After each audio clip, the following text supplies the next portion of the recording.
So, I talk to people about reducing their functional age, improving their functional age by doing things that the research tells us we know are good, that we know prevents dementia.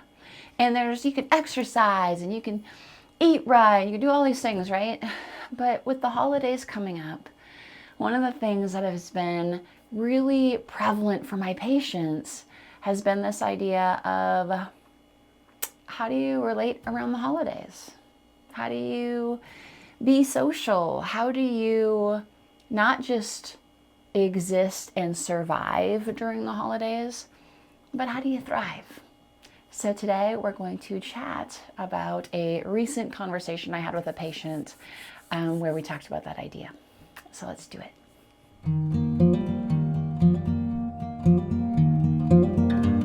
So my patient has no surviving family. Her husband passed away. She has no children. She was an only child, so she has no siblings. And any extended family are far away and a bit disconnected. She lives in a living facility. She has some wonderful helpers, caregivers, people in her life, but they have families and they're busy. And the holidays are quite challenging for her. So when I talk to her about the holidays, we think about things that she can do to promote joy, to promote connection, to promote ways of being with others. And she came in with just a host of things she was already doing.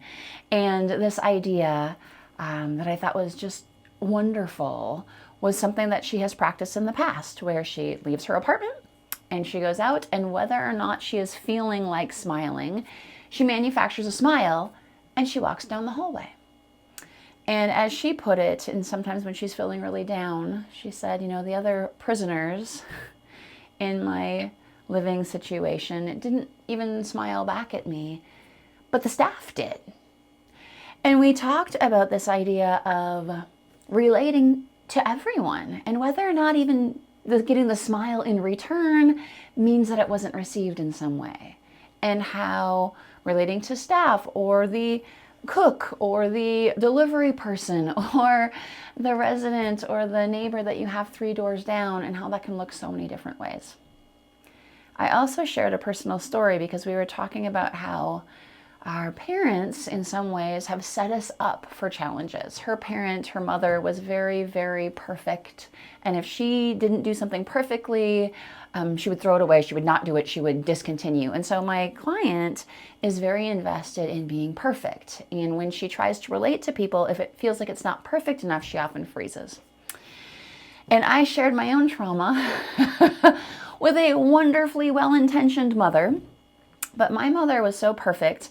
We first laughed about this idea of embroidering. My client said that her mother would embroider and it wasn't perfect, so she threw it away. Well, my mother would embroider and it wasn't perfect, so she would rip it all out and redo it 10 times to have the most perfect embroidery possible.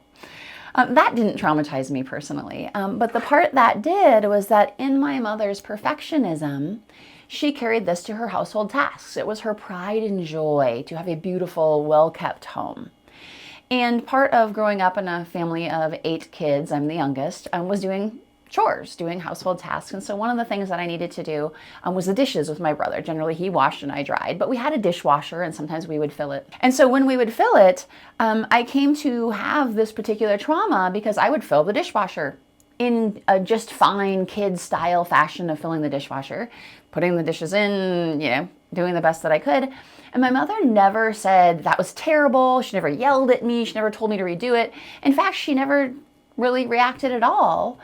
But inevitably, I would come back later and she would redo it because it wasn't perfect. And as she redid and redid and redid, and my little tiny dishwashing spirits just kind of sank and realized that I would never be good enough at filling the dishwasher. And today I have a complex about the dishwasher, so that when I go to people's homes and at the end of the meal or the end of the night, and I want to be helpful and everybody's being helpful and we're clearing dishes and so on, and I have observed people at other people's houses to fill a dishwasher, to get into the spirit and just get into the action and help out by filling the dishwasher. And I am so traumatized by the idea that I could never do a dishwasher filling correctly that I just can't.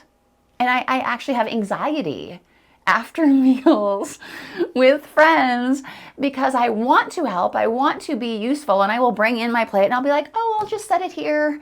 Okay, great, yeah. And I can't get myself to move that extra step and take the chance that maybe nowadays my dishwasher filling would be adequate. So in sharing this with my client, we were giggling hysterically about the ways that our parents have impacted us through, very little fault of their own and their own foibles and their own challenges. But, I thought that might resonate with you too. That whether it was a ridiculous parent story / trauma or something else in your life that prevents you from being social in a way that is relaxed and loving and authentic, that you're not alone, that we all do it, and that you can work with that and you can laugh about that and you can find ways to relate and to connect that really are authentic for you. So I wanted to share that in this journey of being young in spirit and body and mind and functionality and all the different ways we might do that.